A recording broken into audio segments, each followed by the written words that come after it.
Promesse biblique du jour. Dieu a un cœur de père. Lisons dans la parole de Dieu, dans Parole vivante d'Alfred Cohen, dans Éphésiens, chapitre 4, versets 5 et 6, où il est écrit « Il n'y a qu'un seul Seigneur, une seule foi, un seul baptême, un seul Dieu et Père de tous, qui règne sur tous, agit par tous, et habite en nous. » Je pense qu'un jour, tout être humain se pose cette question de savoir qui est réellement Dieu. Parfois, on croit en Dieu, mais on le considère comme une force impersonnelle ou un être lointain qu'on ne saurait connaître personnellement. D'autres le représentent comme un vieillard à longue barbe grise, tout de noir vêtu, et qui, du ciel, inspecte la terre, prêt à nous juger. Parfois aussi, lorsqu'on n'a pas eu un bon père, inconsciemment, cela altère l'image du Père céleste. Alors, les blessures de notre cœur affectent notre regard par rapport à Dieu. Nous avons une fausse conception de l'amour du Père céleste et nous sommes bloqués sur le plan affectif ou mental. Le connaître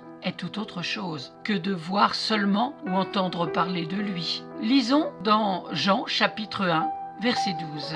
Il est écrit « Quelques-uns cependant l'ont accueilli. Ils ont cru en lui, ils ont placé leur confiance dans ce qu'il était. À tout cela, il a accordé le privilège de devenir enfant de Dieu. » Dieu dit à tous ceux qui l'ont reçu, c'est-à-dire la lumière de Christ, à tous ceux qui croient en son nom, elle a donné le pouvoir de devenir enfant de Dieu. Pour devenir enfant de Dieu, nous devons d'abord croire que Jésus-Christ est mort et ressuscité, afin que nous recevions le pardon de nos péchés. Nous devons lui demander qu'il nous pardonne et qu'il devienne le Seigneur de notre vie. Nous devons consacrer notre vie à connaître sa parole, à lui obéir et à l'adorer lui seul. De son côté, lui, Dieu a tout fait pour nous. Il a donné ce qu'il avait vraiment de plus cher, c'est-à-dire Jésus-Christ. Lisons dans Jean chapitre 14, verset 6. Dieu veut se faire connaître à nous par Jésus-Christ, car la Bible dit que nul ne vient au Père que par Jésus.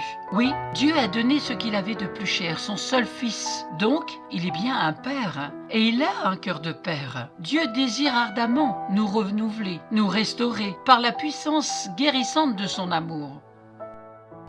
Dieu te dit aujourd'hui, dans Jérémie chapitre 31, versets 3 et 4, « De loin l'Éternel se montre à moi. Je t'aime d'un amour éternel. C'est pourquoi je te conserve ma bonté.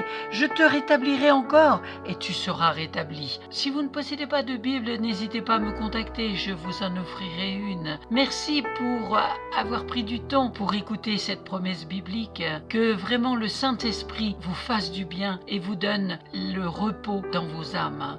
Et que sa puissance d'amour du Père descende dans vos cœurs. À très très bientôt. Soyez abondamment bénis.